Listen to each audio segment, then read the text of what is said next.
보혈을 지나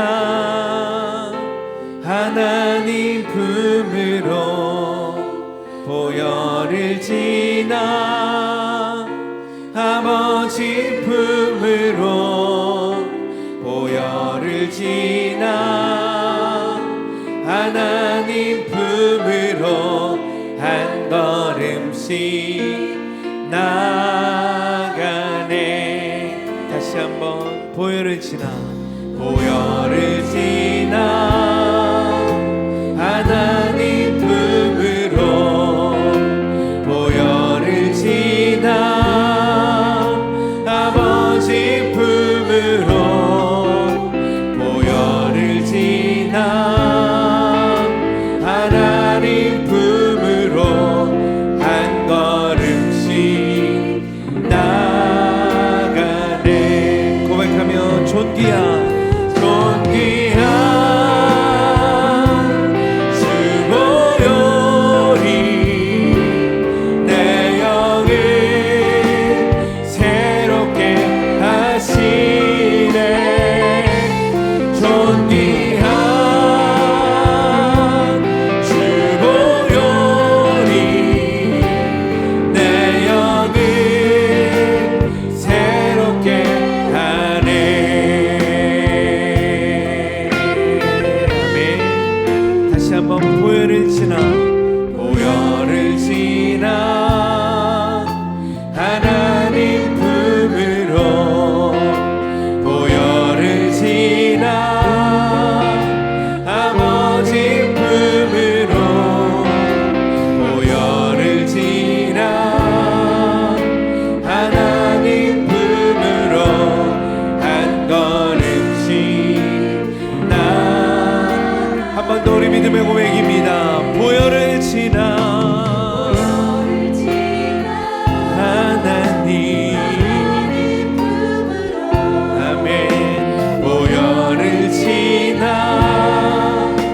아버지 품으로 보혈을 지나 하나님 품 한 걸음씩 믿음으로 나가네. 아멘. 존귀한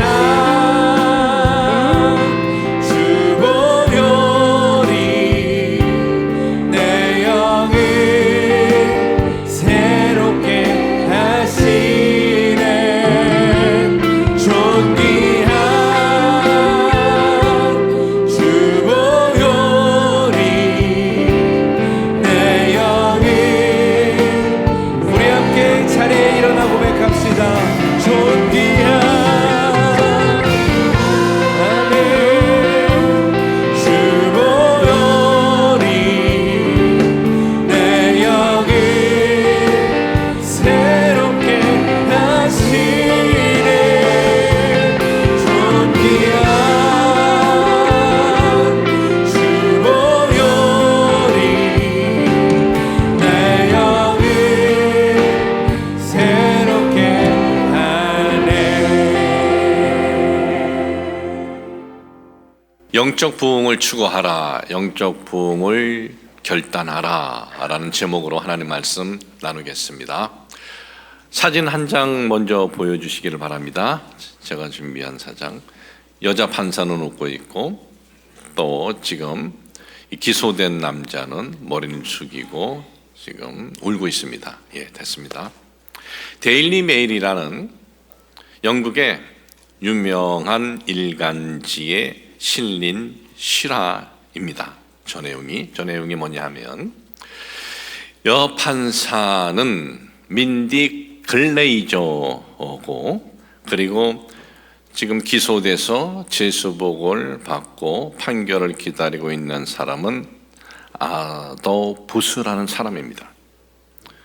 그런데 법정에서 판사는 웃고, 그리고 재수복을 입은 기소받은 사람은 머리를 숙이고 울면서 어쩔 줄 모르고 있어요.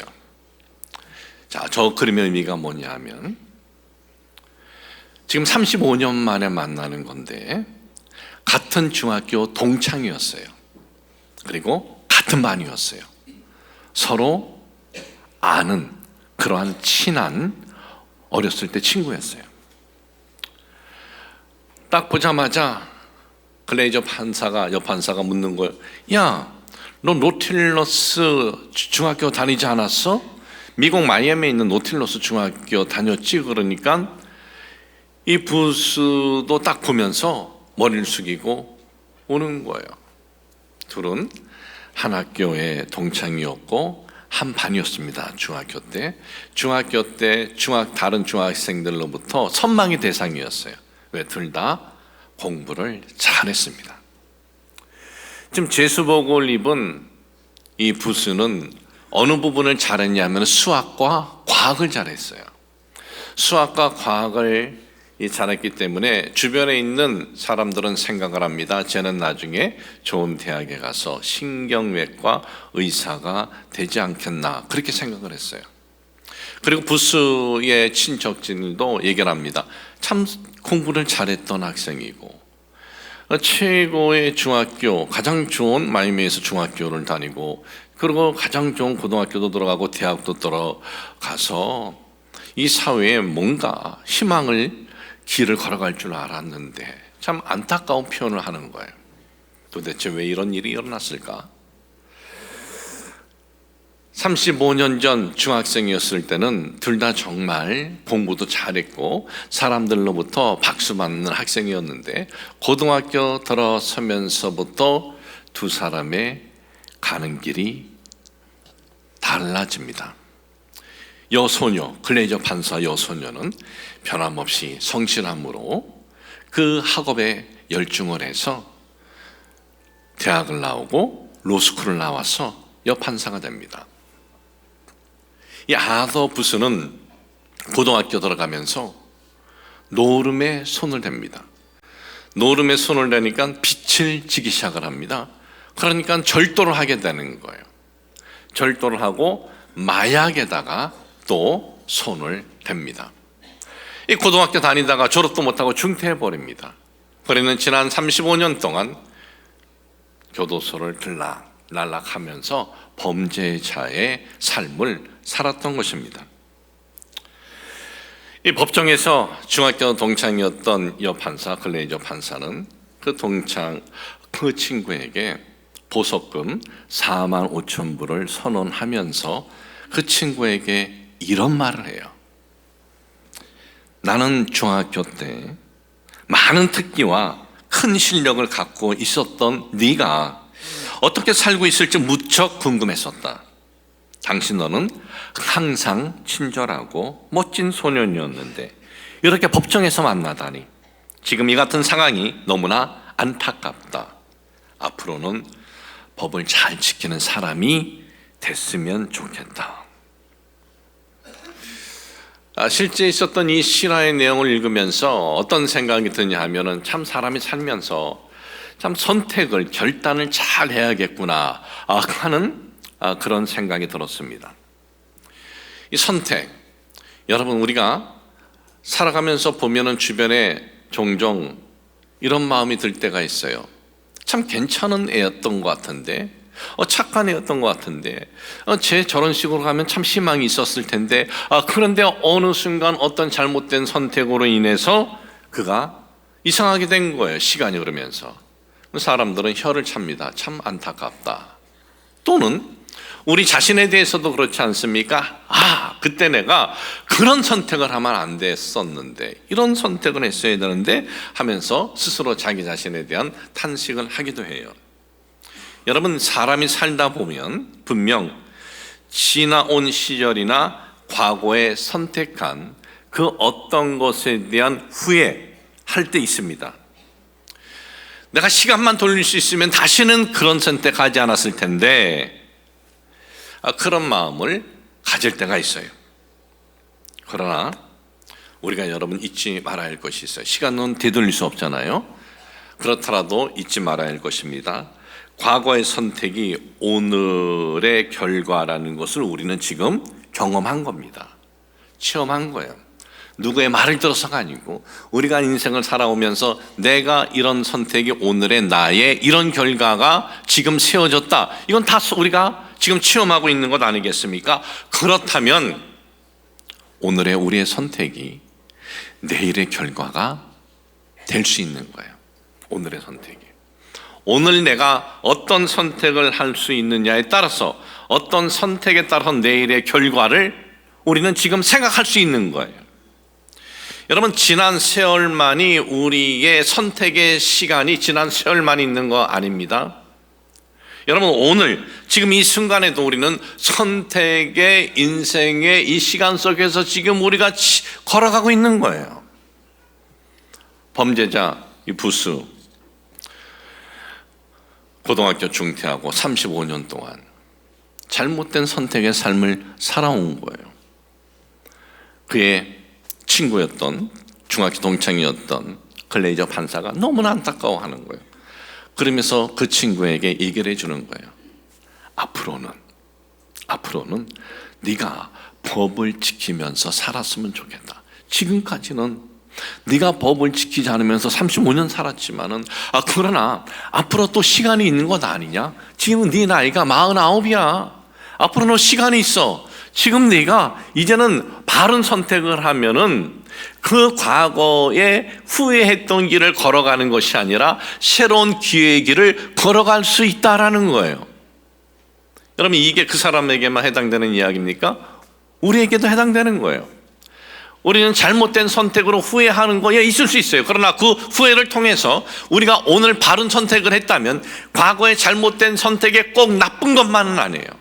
그것이 꼭 부정적인 것만은 아닙니다. 오늘 내가 바른 선택을 할 수만 있다면 그 과거의 나의 참 아픈 그 아쉬운 선택이 오늘의 새로운 선택으로 내가 지금 남아있는 삶을 우리는 다르게 살 수 있다라는 거예요. 오늘 여러분들에게 읽어드린 본문에 있는 이 내용이 그런 의미입니다. 에스라가 이스라엘 백성들에게 외치는 거예요.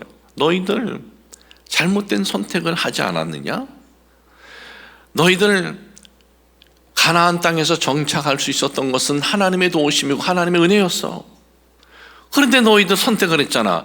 하나님을 그냥 형식적으로 하나님 이름만 불렀고 그 제사도 드렸지요. 그러나 다 형식이었고 그리고 너희들은 우상을 쫓았잖아. 그 결과 너희들에게 펼쳐진 불행은 무엇이었지?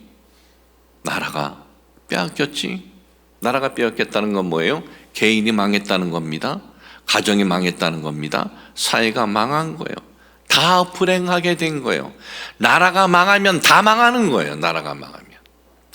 우리는 국가를 위해서 기도해야 할 이유가 여기에 있는 거예요. 국가가 잘못되면 국가만 잘못되는 것이 아니고 그 안에 있는 모든 국민들도 다 피해를 입는 거예요. 에스라는 지금 그 얘기를 하는 거예요. 우리가 잘못된 선택을 해와서 우리의 그 불행한 결과를 우리가 체험하지 않았냐. 그런데 우리에게 아직까지 소망이 있어. 무슨 소망? 지금부터 새로운 선택을 하면 돼. 그 새로운 선택을 하면은 우리는 희망이 있는 거야. 바로 그 말씀을 지금 하는 겁니다. 오늘 본문에 있는 말씀을 조금 더 제가 상세하게 좀 말씀드리면 이렇습니다.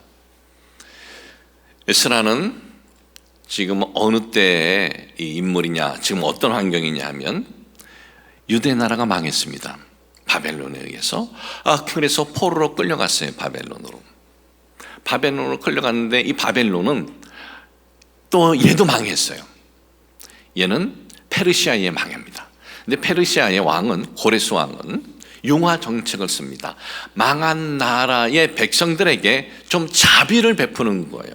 자, 너희 나라에 가서 살 사람 막 허락해 주는 거예요. 그리고 1차로 이 유다 백성이 스룹바벨을 지도자로 세워서 예루살렘으로 왔어요. 그리고 성전을 건축을 했습니다.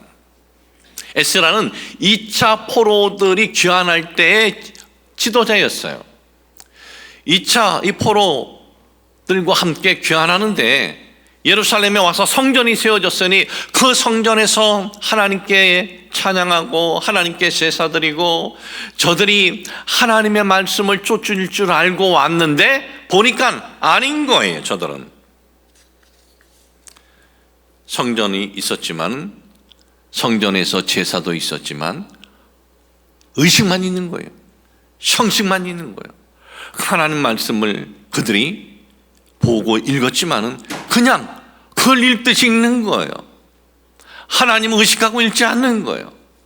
에스라가 그 모습을 보면서 외치는 거예요.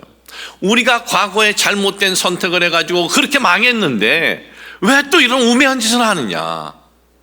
우리가 지금 선택을 해야 된다. 어떤 선택을 하느냐? 우리는 영적 부흥을 선택해야 된다 그러는 거예요. 영적 부흥. 영적 부흥을 추구해야 된다라는 거예요. 사람들은요, 경제적인 부흥을 추구해요. 사람들은 명예, 자기 이름 알리는 부흥을 추구해요. 그런데 성경은 경제적인 부흥이 우선이다 그러지 않아요. 명예 부흥이 우선이다 그러지도 않아요. 영적인 부흥이 우선이다라고 그래요. 왜? 경제적인 부흥은요, 그 경제적인 부흥으로 인해서 잘 될 수도 있지만 잘못될 수도 있어요. 경제적인 부흥으로 인해서 하나님 섬기는 삶이 더 나빠질 수 있어요. 아니, 뒤돌아서서 하나님 없는 삶을 향해서 갈 수도 있어요. 그러나 영적인 부흥은 뭐냐? 영적인 부흥이 우리에게서 일어나면은요, 우리에게 따르는 것이 있어요. 뭐가 따르느냐? 돈이 따르느냐? 아니에요. 영적인 부흥이 일어나면 우리에게 행복이 따릅니다. 기쁨이 있고 평강이 있고 그리고 감사가 있고 감격이 있어요. 그러니까 그 어떤 부흥보다 영적인 부흥이 우선이다라는 것이 성경의 선언인 거예요. 부흥. 자, 그러면 이 영적인 부흥이 도대체 뭐냐? 오늘 첫째로 부흥이라는 의미를 말씀드리겠습니다. 우리는 부흥하면 뭔가 외적으로 많이 이렇게 늘어나는 것, 뭐 교회 부흥을 위해서 기도하자면 교회 숫자가 많이 늘어나는 것, 우리 그렇게만 생각을 해요. 그런데 부흥에는요, 중요한 4가지 의미가 있습니다. 첫 번째 의미는 잊어버린 것을 찾는다. 잊어버렸어요, 뭘. 그걸 찾아야 된대요. 이게 부흥이에요. 두 번째, 소생해야 한다. 소생하다. 뭔가 죽어가고 있는데 다시 소생해야 된다는 거예요. 세 번째는 재생하다. 무뎌졌어요. 이거 재생해야 된다는 거예요. 네 번째는 부활하다. 죽은 것이 살아나다라는 의미가 있어요. 잊어버린 거 다시 찾는다. 뭘 잊어버렸다는 겁니까 도대체? 이스라엘 백성들에게 잊어버린 것이 있죠.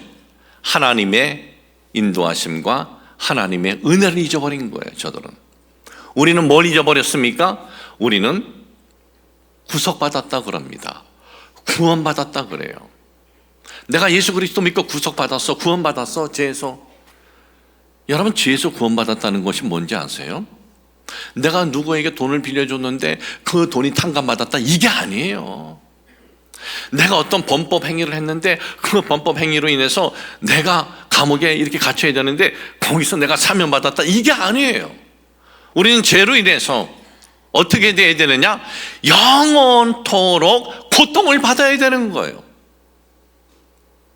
잠시의 고통받는 것도 그렇게 우리는 괴로운데 죄로 인해서 영원한 고통을 받는 거예요.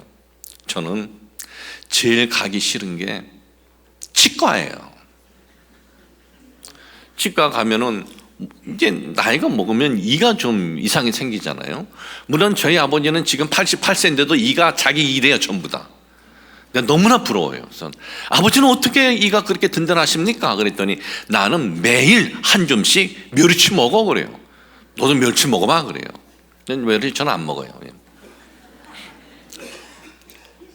치과에 가면은 이제 손을 볼 때 마취를 해요. 그러면 제가 간호사님한테 부탁을 해요. 간호사님, 제가 좀 겁이 많습니다. 마취하기 전에 뭐 있잖아요, 하는 거. 마차기 전에 그 바늘 들어가는 거 조금 느낌 덜 하라고 뭐 이렇게 칠하는 거 있어. 그거 좀 듬뿍 칠해주세요. 그래요. 그럼 웃어요. 솔직히 그거 칠한다고 바늘 들어갈 때 아픔이 없는 거 아니에요. 그래도 무조건 많이 듬뿍 칠해주세요. 그런 사람은 제일 힘든 게 자기 그 몸의 고통이에요. 고통. 그런데 그 고통에서 영원토록 죄로 인해서 그 고통을 받아야 하는데 우리가 거기서 우리를 이렇게 잡아가지고 빼내준 거예요. 이게 구속이에요. 이게 구원이에요. 어떻게 우리가 빼냄을 당했습니까? 예수 그리스도의 십자가 대속으로. 그러니 예수 그리스도 십자가 대속으로 내가 거기서 영원토록 이 고통 속에 형벌 속에 있어야 되는데 거기서 내가 건짐을 받은 이 은혜를 우리는 잊어버린대요. 이스라엘 백성들이, 이 유다 백성들이 하나님께서 가나안에서 살 수 있도록 인도해 줬는데 그걸 잊어버린 것처럼 우리가 잊어버린대요. 그 잊어버린 것을 다시 그것을 찾아야 된다. 여러분, 오늘 우리가 그 구원의 은혜가 얼마나 우리에게 소중한 건지 다시 찾는 게 이게 부흥이에요. 이게 두 번째 부흥은요, 소생하다라는 의미예요. 소생. 막 죽어가고 있어요. 여기 이렇게 꽃이 이쁘지만은 물도 안 주고 가만히 놔두면 이거 다 죽어가요. 시들시들해져요. 근데 저기에다 이제 물을 넣어주면 다시 이렇게 또 꽃을 펴요. 영적으로 시들어졌다는 게 뭐예요? 영적으로 시들어졌다는 게, 내가 기도 시간에 정말 열심히 큰 소리로 하고 내가 찬양할 때 일어나서 펄쩍 뛰면서 찬양하면 그러면 그게 소생케 되는 거고, 그렇지 않으면은 죽어가고 있는 겁니까? 겉으로 볼 때는 그렇게 보일 수가 있어요. 그런데 여러분, 뭐가 소생케 되고 뭐가 죽어가는 거냐? 우리가 정말 하나님이 우리를 그 영원한 고통에서 우리를 빼어주시고 건져주신 분이 하나님이라면 그 하나님에 대한 사랑이 우리에게 있는가? 그 하나님에 대한 그 감사가 우리에게 있느냐 이거예요. 감사가 없고 그 하나님에 대한 우리에게 사랑이 없다면 이것은 지금 우리는 이 부분을 소생시켜야 된다라는 거예요. 예수 그리스도 십자가를 우리가 봅니다. 교회에 우리가 가서 예배드릴 적에 매번 그런 것은 아니지만 어느 때 예수 그리스도 십자가를 보면서, 그래, 주님께서 나를 위해서 저 십자가에서 그렇게 처참하게 고통을 당하셔서 내가 그 주님의 은혜로, 그 주님의 대속으로 내가 건지심을 받았지 하면서 그 주님의 사랑을 내가 생각하는 것, 이것이 바로 소생하는 거예요. 그것이 우리에게 그런 마음이 없다면 우리는 그런 마음을 다시 소생시켜야 되는 것이 부흥이다라는 거예요. 세 번째는 재생한다. 재생. 무뎌진 것을 다시 쓸 수 있도록 만드는 것이 재생입니다. 뭐든지 오래 쓰면 어떻게 됩니까? 무뎌집니다. 칼도 오래 쓰면 무뎌집니다. 뭐든지 다 다뤄지고 무뎌져요. 그러면 우리에게 있어서 뭘 재생해야 됩니까? 우리는 하나님 앞에 예배를 드릴 적에 늘 그 시간, 그날 때 맞춰가지고 늘 드리기 때문에 이것이 어느 순간에 하나의 형식으로 되어질 수도 있어요. 하나의 그냥 의식으로 참여하는 것만으로 우리는 다 됐다라고 생각을 할 수 있다라는 거예요. 이게 무뎌진 거예요. 왜? 예배는 뭐입니까? 하나님 앞에서 내가 지금 그 하나님을 찬양하는 거예요. 한 나라 대통령 앞에서 그 대통령 맞이하는 사람들 뭐 하나 흐트러짐 있어요? 없습니다. 아이팩 때 보세요. 이번에 그 경주에서 있었던 일 보세요. 대통령들이 여기저기에서 오는데 사람들 보세요. 뭐 하나 흐트러짐이 없어요. 왜? 각 나라의 정상이기 때문에. 근데 우리는 하나님 앞에 지금 있는데 매일같이 있으니까, 마치 매일같이 보는 내 형제 자매 아니면 내 아빠 엄마, 우리는 그런 형식적인 이 의식으로만 우리가 있으면 이게 지금 재생돼야 된다라는 거예요. 하나님 앞에 내가 서서 앉아서 하나님 앞에 내가 지금 예배를 드리는데 그 하나님을 의식하고 예배 드리는 것이 이게 재생이에요. 부활, 문자 그대로 다시 살아난다. 죽었던 것이 다시 살아난다라는 거예요. 예배 드릴 때도 우리가 하나님을 의식하고 죽은 예배가 아니라 살은 예배, 기도를 드릴 적에도 그냥 어떤 기도의 형식이 아니라 그 하나님을 의식하면서 내가 하나님 앞에 나의 소원을 간구한다는 그 기도, 이것이 부활인 겁니다. 하나님 말씀에 대해서 내가 사모하는 마음이 이것이 부활인 거예요. 기도하는 것이 나에게 축복이다라는 것이 이것이 부활인 거예요. 자, 그러면 이렇게 잊어버린 이 구원의 은혜를 다시 찾을 수 있는 방법은 뭐냐? 그리고 우리가 어떤 이 형식이 아니라 정말 하나님 앞에 하나님을 의식하고 하나님을 찬양하면서 이 살아있는 예배를 드리려면 어떻게 해야 되느냐? 두 번째는요, 이 영적인 부흥이 우리의 삶에 일어나려면요, 공통적으로 이스라엘 백성, 유다 백성 성경에서 나타나는 일이 있어요. 그게 뭔지 아세요? 회개예요, 회개. 하나님 앞에서 자기 자신의 모습을 이렇게 보면서 내가 이렇게 하나님 앞에 형식만 있었구나. 내가 하나님을 의식하지 않고 있었구나. 내가 하나님으로부터 이런 구원을 받았는데 이 구원의 은혜를 내가 잃어버렸구나. 그 자신의 그 잘못된 모습을 보면서 하나님 앞에 회개하는 거예요. 잘못을 고백하는 겁니다. 여러분, 오늘 여러분들에게 읽어드린 이 본문 말씀 에스라 10장 1절에 보니까 에스라가 하나님의 성전 앞에 엎드려 울며 기도하여 죄를 자복할 때에 많은 백성이 크게 통곡하매 이스라엘 중에서 백성의 남녀와 어린 아이의 큰 무리가 그 앞에 모인지라 그랬어요. 엎드렸대요. 미트나펠 의미가 있어요. 엎드렸다, 쓰러졌다라는 거예요. 완전히 쓰러졌다. 그리고 울며, 이 시브리 언어 바카라는 언어는 그냥 슬피 울다, 눈물을 흘리다가 아니에요. 비극적인 어떤 일을 만났을 때의 그런 마음을 가지고 울었다는 거예요. 내가 지금 하나님 앞에 내 모습을 보니까 이게 너무나 비극적이다라는 거예요. 내가 어떻게 하나님 앞에 이럴 수가 있을까? 내가 어떻게 그 하나님의 이름을 부르면서 하나님 없는 것처럼 내가 예배를 드리고 있는가 하면서 자신의 그 모습을 보면서 너무나 비극적인 사건을 만난 것처럼 쓰러져서 엎드려서 통곡하며 눈물을 흘렸다라는 거예요. 여러분, 하나님께서는 하나님이 결정하신 건 그 누구도 막을 수 없습니다.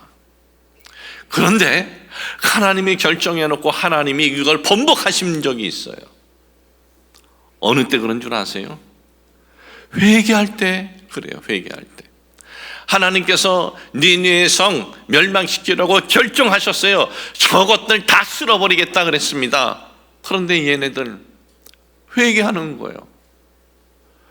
이방 민족입니다. 악한 것들이었어요. 이스라엘 백성들이 가슴이 쳤을 거예요. 저것들 왜 회개해 도대체? 그냥 멸망받아야 되는데. 근데 회개해요. 하나님께서는 멸망시키려고 했던 것을 돌이키셔요. 회개의 기도가 하나님이 결정하셨던 것도 이걸 바꿀 수 있다라는 거예요.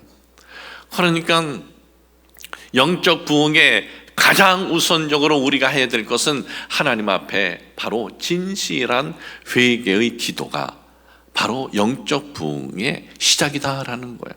진실한 회개의 기도. 하나님께서는 자기 자신을 의롭다고 폼잡고 뻐기는 것들 너무나 싫어하세요. 예수님께서 제일 싫어했던 무리가 누굽니까? 바리새인입니다. 바리새인, 성경 학자들이에요. 율법을 잘 지킨대요. 겉으로 율법은 지켜도 그 속은 아주 문드러져 있는데 보이지 않을 뿐이지 겉으로 하는 건 잘해요. 그런데 다른 사람들을 정죄해요. 저것들 저 땅으로 사네, 저 세금 걷어들이는 것들, 저 창기들 인생을 어떻게 저렇게 살아 막 지적을 해요. 하나님께서는, 우리 주님께서는 그들을 향해서 뭐라 그러는지 알아? 이 독사의 자식들아 그래요. 남을 정죄하는 것이 아니라 네 자신의 속마음을 보고 네 자신부터 돌아봐라, 회개하라. 그러는 거예요. 하나님께서는 회개한 사람을 외면하시지 않아요. 여러분, 오늘도 우리가 하나님 앞에서 우리의 자신을 볼 때 회개하지 않을 사람 없습니다. 저부터도 그래요. 회개하지 않을 사람이 없어요. 근데 우리의 모습을 보면서 하나님, 제가 이런 부분에 하나님 정말 제가 잘못했습니다. 용서하여 주옵소서. 이것이 바로 영적 부흥으로 들어가는 길이다라는 걸 잊지 마시길 주님의 이름으로 축복을 합니다. 세 번째는요, 주의 뜻을 쫓겠다라는 결단. 주의 뜻을 쫓겠다. 자, 오늘 여러분들에게 읽어드린 에스라 10장 3절에 보니까 곧 내 주의 교훈을 따르며 우리 하나님의 명령을 떨며 진행하는 자의 가르침을 따라 이 모든 아내와 그들의 소생을 다 내보내기로 우리 하나님과 언약을 세우고 율법대로 행할 것이니라. 자, 보십시오. 내 주의 교훈을 따르며, 우리 하나님의 명령에 떨린대요. 하나님 명령을 떨며 진행하겠대요. 그리고 율법대로 행하겠다라는 거예요. 이 말씀을 보면서 우리는 여러 가지 이렇게 생각이 듭니다. 주의 교훈을 따른다, 하나님의 명령을 떨며 진행한다, 율법대로 행한다. 성경에 대한 이 지식이 많이 있어야겠구나. 이렇게 하려면 제자 훈련 받아야 하나? 도대체 우리가 어떻게 해야 이 부분, 주의 뜻을 쫓는 삶을 살 수 있을까? 그런 마음 여러분 안 드시나요?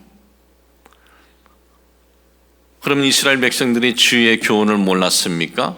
유다 민족들 주의 교훈 잘 알고 있었습니다. 하나님의 존재 몰랐나요? 하나님의 존재, 저들을 너무나 잘 알고 있었습니다. 저들은 주의 교훈, 율법 모르는 것이 아니에요.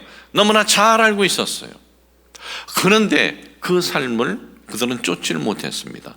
주의 뜻을 쫓지 못했어요. 뭐가 문제라는 거예요? 오늘날 교회마다 성경 공부 없습니까? 성경 공부는 넘쳐납니다. 제자 훈련? 어느 저쪽 강남에서 시작했지만 제자 훈련 안 하는 데 없어요. 물론 제자 훈련에 대한 이미지가 있는 어떤 교회라 할지라도 여러 가지 소리들이 들리긴 하지만은, 오늘날 교회마다 큰 교회든 작은 교회든요, 성경 공부 없는 데 없고요, 제자 훈련 없는 데 없고요, 온갖 성경을 가까이 하는 프로그램은 다 있어요. 그러면 뭐가 문제예요? 뭐가 문제냐 이거예요. 이거는 너무나 단순한 답이에요. 하나님은 하나님을 쫓는 데 있어서 가장 못 배우고 무식한 사람도 하나님을 쫓는 삶에 대해서 공평하셔야 하나님이에요. 뭔가 많이 배운 사람, 뛰어난 사람, 이런 사람만이, 뭔가 지식적으로 뛰어난 사람만이 하나님의 뜻을 쫓을 수 있다. 그럼 하나님은 불공평한 거예요. 아무리 배움이 없고 아무리 무식해도, 성경에 있는 것 한글 읽을 줄 몰라도 하나님의 뜻을 쫓는 건 공평해야 돼요. 그러면 하나님의 뜻을 쫓는 것이 뭡니까? 성경적 지식? 아닙니다. 하나님의 뜻을 쫓는 건 아주 간단하고 단순합니다. 하나님으로 진짜 여러분들이 확신하면 돼요. 하나님으로 지식으로 하는 것이 아니라 하나님으로 확신하면 하나님의 뜻이 뭔지 몰라도 하나님의 뜻을 걸어갈 수밖에 없는 것이, 사람에게는 양심이 있고 하나님이 주신 영이 있습니다. 하나님을 하나님으로 인식할 때부터는 우리에게는 이 죽었던 양심이 살아나게 되고, 우리 속에는 하나님의 영이 무엇이 하나님의 뜻인지를 가르쳐줘요. 목사 그건 아니야, 그건 맞아, 가르쳐줘요. 여러분에게도 가르쳐줘요. 아무리 성경 지식을 많이 안들, 성경 창세기에서 요한계시록까지 다 외운들 하나님이 하나님 되심을 확신이 없는데 무슨 하나님의 뜻을 쫓겠어요? 내가 어떤 겉으로 보이는 나의 어떤 그 이름 때문에 쫓는 척은 하겠죠. 그러나 그게 쫓는 겁니까? 하나님을 하나님으로 우리가 확신 가지면 하나님의 뜻을 쫓는 삶이 기쁜 거예요. 왜? 그분의 뜻을 쫓는데 얼마나 우리에게 기쁘겠습니까? 그리고 그런 기쁨이 일어나요. 행복이 일어납니다. 또 하나는 뭔지 아세요? 하나님께서 우리를 위해서 예비해 주신 영원한 그 나라에 대해서 정말 믿느냐 이거죠. 그 나라 소망하느냐 이거죠. 우린 다 죽을 거 아닙니까? 죽으면 그냥 화장터에서 한 줌의 뼈가 되고 이게 뼈가루가 돼서 어떤 통에다 넣어가지고 낙골당에 가서 안치되면 그것으로 끝이네? 아니죠. 성경은 뭐라고 말씀하고 있습니까? 창세기에서 요한계시록까지 우리에게 말씀하고 우리에게 약속한 것이 인간은 다 죽지만 죽음으로 끝이 아니고 하나님께서 예비해 주신 영원한 나라 천국이 있다는 거 아닙니까? 근데 안 믿어요. 찬양은 부르고 성경도 그거에 대해서 읽는 거예요. 근데 믿질 않아. 그냥 죽으면 끝인 줄 알고 있어요. 그러면 왜 교회 나와요? 그냥 위로받으려고 나오는 거예요. 그건 위로받으려는 사람들, 하나님 나라에 대한 소망이 없는 사람은요 혹시나 위로받으려고, 그러니까 하나님의 뜻을 쫓는 것에 대해서 기쁨이 없는 거예요. 그런데 하나님 나라를 소망하고 하나님 나라에 대한 확신이 있고 천국에 있으면요 하나님 뜻을 쫓는 것이 우리에게 기쁨이고 행복이고 감사가 따른다라는 거예요. 모든 목사들은 동일한 마음입니다. 교회 성도가 많든 적든 어떤 마음이냐면 좋은 설교자, 또 탁월한 설교자, 설교 잘한다라는 그런 소리를 듣는 것이 다 똑같은 공통된 마음일 거예요. 저는 우리 교회 이 말씀을 준비할 때마다 제가 늘 잊지 않고 그 부분을 제가 잊지 않는 부분이 두 가지가 있어요. 이 내용이든 저 내용이든 이 내용들을 통해서 우리 성도들로 하여금 하나님에 대한 확신을 갖는 그러한 설교가 되었으면 좋겠다. 그리고 하나님 나라에 대한 소망을 주는 그러한 설교가 되었으면 좋겠다. 설교자가 어떤 멋진 무슨 표현을 하고 연출을 멋있게 하고 그런 건 별 의미가 없는 거예요. 듣는 군중이 하나님에 대한 얼마나 확신을 갖는 게 이게 제대로 된 설교라는 거예요. 성도가 많던 적던 그 목사가 유명하던 유명하지 않던 상관없이 성도들 하여금 예배 드리면서 그래 하나님에 대한 내 확신을 갖고 살아야지. 그래 아무리 이 땅에서 내가 잘 먹고 잘 살고 많은 돈을 모아도 나도 좀 있어 늙으면은 내 몸도 여기저기 좀 문제가 생길 것이고 나도 죽을 것이지. 그때 하나님께서 예비해 주신 영원한 그 나라에 대한 우리가 소망을 갖느냐, 이 부분이 우리에게 명확하게 서져 있으면요 주의 뜻을 추구하지 말래도 추구하게 됩니다. 사랑하는 성도 여러분, 오늘 우리가 이렇게 예배드리면서 내가 예배드리는 그 하나님에 대한 내가 정말 확신이 있는가? 없으면 하나님 저 하나님에 대한 확신 갖게 좀 도와주세요. 좀 도와주세요. 그리고 그 성경에서 말씀하는 그 천국 영원한 하나님의 나라에 대한 내가 소망도 갖고 확신을 갖게 해주세요. 이런 고백이 우리의 고백이 되시길 주님의 이름으로 축복을 합니다. 하나님 아버지, 저희들 오늘 주신 말씀을 통해서 우리가 이 세상을 살아갈 때 우리는 경제적인 부흥을 너무나 원하고 또 우리가 참 명예의 부흥을 너무나 원하는데 영적 부흥은 우리가 얼마나 사모했습니까? 오늘 저희들에게 영적 부흥이 일어나게 하여 주옵소서. 우리들의 모습을 살펴보면서 하나님 앞에 우리가 철저하게 회개하게 하여 주옵시고, 주님 또한 우리가 하나님이 하나님 되심에 대한 확신을 갖고 하나님 나라에 대한 소망을 갖고 살아가게 하여 주옵소서. 우리 주 예수 그리스도 이름으로 기도합니다. 아멘.